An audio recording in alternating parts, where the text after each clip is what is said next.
सुहाना बानू और मुमताज साहबा के लड़के का इंतकाल हो गया, इसलिए इन नशे के व्यापारियों को बहिष्कार करने के पोस्टर वगैरह लगाए थे पहले, तो क्या आपकी संस्था इनको बहिष्कार करना, बॉयकॉट करना, इसके विचारों से आपका मेल खाता है? जी, हमारा काम सिर्फ बहिष्कार करना नहीं है, हम इंशाल्लाह ठेठ तक लड़ेंगे, क्योंकि काफी हमें इलाकों में से कॉल आए, धोलके से भी आए। एक 17 साल के बच्चे का कॉल आया कि आंटी हमारे यहाँ 100% में से 60% बच्चे बोतल के आदी बन गए। तो मैं सबसे पहला कहना चाहती हूँ कि जो गरीब बच्चे जो एमडी नहीं खरीदते वो बोतलों का नशा करते हैं, तो सबसे पहले जो मेडिकल स्टोर है उन पे कार्रवाई की जाए। वो कितनी बोतलें लेते हैं, कितनी खरीदते हैं, किसे बेचते हैं, वो सब पे कार्रवाई होनी चाहिए, ताकि तभी ये रुकेगा। सबसे पहले मेडिकल से स्टार्ट होना चाहिए। जी, आपका नाम? मेरा नाम एडवोकेट तस्नीमुन्निसा शेख है।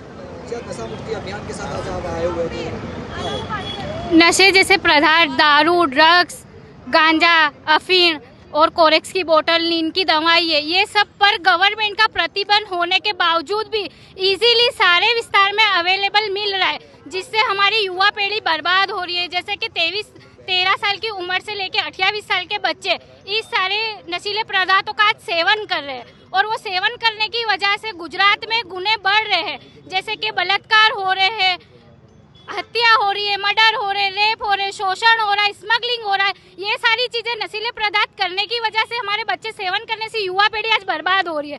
जबकि एनडीपीएस एक्ट होते हुए भी नशीले पदार्थों का आज नेटवर्क देश में बढ़ रहा है, और ये रुकना चाहिए। क्यों बढ़ रही है?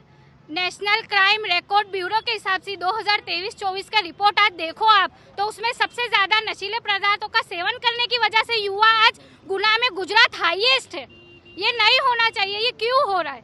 और मेरी गुजरात सरकार से यही अपील है कि गुजरात सरकार ज्यादा से ज्यादा योगा सेंटर बनाए और डी एडिक्शन सेंटर बनाए और एक्टिव बनाए, और सारे गली मोहल्लों में, स्कूल में, कॉलेज में, शालाओं के बाहर, 4 रस्तों पर सारी जगह नशा मुक्त केंद्र के प्रोग्राम करे, अवेयरनेस प्रोग्राम करे और युवा पीढ़ी को बचाने में एक हेल्प करे। और मेरी सारे माता पिताओं से एक अपील है कि अपने बच्चों को नशीले पदार्थों का सेवन करने से वो रोके। इंशाल्लाह कार्रवाई रहेगी कि हमारी जो सिस्टर ने जो मुहिम चलाई है, उनका ये मकसद है कि नशा मुक्ति पे नशा बंद करवाना है। ये विस्तार में, जुआपुरा विस्तार में, जो मक्तमपुरा विस्तार में नशे की जो मुहिम चलाई है, तो इंशाल्लाह काफ़ी हद तक हम उसके ऊपर ठेठ तक जाएंगे। राइटिंग से, ITI से, जिस तरह से भी हमारे से बन सकता है, हम नशा मुक्ति का अभियान चलाएंगे। हर एक पुलिस स्टेशन में, हर एक डिवीजन में पुलिस अधिकारी को, SP अधिकारी को, कमिश्नर अधिकारी को और मेयर श्री को, कलेक्टर ऑफिस में जितने भी हो सकता है हम आवेदन पत्र देके हम हर संघवी जी से भी ये कहना चाहेंगे कि अब ये नशा मुक्ति का अभियान जो चला है हमने, इसमें हमारे साथ दे और नशा मुक्ति ज़्यादा से ज़्यादा बंद करवाने में हमारी मदद करें। जी, आपका नाम बताएं।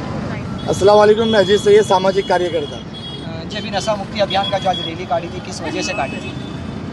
Women power of India charitable trust, जिसकी प्रेसिडेंट सुहाना शेख है, उन्होंने ये चैनल की मुहिम करी है, और ये जो कोरेक्स का दारू की बंदियों को, नशा को, MDO को, ड्रग्स को लेकर जो मुहिम चलाई है, जो रैली का आयोजन किया है, तो MIM पार्टी ने उसका समर्थन करके आज उनके साथ में जुड़कर ये नशा मुक्ति, नशा बंद करवाने के जो अभियान चालू करवाए, हम सब ने मिलकर उनका साथ दिया है, और इंशाल्लाह ये नशा मुक्ति में हम उनके साथ ठेठ तक खड़े। सुहाना आपा खुद को अकेला ना समझे, MIM पार्टी साबिर भाई काबली वाले का पूरा समर्थन इनके साथ है। उनको कभी भी हमारी ज़रूरत पड़ती है, हमारी टीम की ज़रूरत पड़ती है, तो सुहाना आपा के साथ हमेशा वो खड़े रहेंगे। जिस तरह इंशाल्लाह अगर आने वाले टाइम में अगर पुलिस प्रशासन ध्यान नहीं देता है और हमारे विस्तार में नशा इसी तरह चलता रहेगा, तो हम मिलकर एक साथ पब्लिक को साथ में लेके वहाँ पे हल्ला बोल करेंगे, और जो भी नशा बेचता हो, जो भी ड्रग डीलर हो, कि जो भी बुटलेगर हो, हम उसका घर, अगर कॉरपोरेशन ने बुलडोजर नहीं चलाई तो पब्लिक मिल के उसके घर पे बुलडोजर चलाएगी, और इंशाल्लाह हम लोग हर कोई भी हमारे काम में से पीछे नहीं हटेगा। हम लोग मिलकर, हम लोग 2 नहीं, 20 नहीं, 200 लोग नहीं, 2000 का टोला आएगा। आप किस किस को पकड़ोगे, आपको खुद पता नहीं चलेगा कि बुलडोजर कौन तोड़ के चला गया हमारा घर। कि भाई जो कायदा मारे सो तो फायदा मारे सो, तो क्या ये कायदा हो रहा है, फायदा हो रहा है? जो ये बेच रहे, ये कायदे से बेच रहे हैं, क्या ये फायदा हो रहा है इनका? जो कायदे में नहीं है वही फायदे में है। अभी फिलहाल वो चल रहा है कि जो कायदा में नहीं रहेगा वही फायदे में रहेगा, और जो कायदे में रहेगा वो इस तरह डंडे लेके हम चलेंगे, हम कायदे में रहेंगे नुकसान में रहेंगे। अब इस तरह चल रहा है। तो हम गृह मंत्री साहब से कहना चाहते हैं कि भाई आपने कहा था तो आप वो बात की अपील भी करी, हमने अपील करते हैं आपसे कि आप जाए और हमारा साथ दें। सौदागर है उनसे बहिष्कार के लिए आपसे उनके बहिष्कार के लिए एक ही चीज़ है कि उन्हें प्रशासन के हवाले सौंपा जाए, उन पर एफआईआर दर्ज हो, लोकल लोगों को बाहर आना होगा, उनका पता देना होगा, ईमेल्स के जरिए पुलिस को इन्फॉर्म करना होगा उनको ठिकानों का। और मैं पुलिस से एक ही मांग करूंगा कि जैसे आपको पता लगता है कि नशा यहाँ बिक रहा है, ये बंदा कर रहा है, उस पर कड़क से कड़क कानूनी कार्रवाई हो, उसे जाहिर में लाकर सजा दी जाए ताकि वो एक इबरतनाक उसका अंजाम लोगों को दिखे। ये प्रोग्राम जो है वो एक वुमेन्स इंडिया वोक का था, हमने तो इनको समर्थन दिया है। बात इलेक्शन की नहीं है, अगर इलेक्शन नहीं होता तब भी, अरे मेरी बात सुनिए, ये कोई मैं MIM पार्टी से हूँ या SDPI से, ये नशा सभी को लेकर के लिए। मेरे इलाके में भी नशा होता है, जुआपुरा में होता है, मैं गोमतीपुर में रहता हूँ, जमालपुर में, सालम में, अहमदाबाद, पूरे गुजरात का, पूरे देश में नशा है। तो ये कोई पॉलिटिकल मुद्दा नहीं है। हमने हमारी बहनों को समर्थन दिया है और इन बहनों के साथ कंधे से कंधा मिलाकर MIM पार्टी के ये भाई खड़े हैं और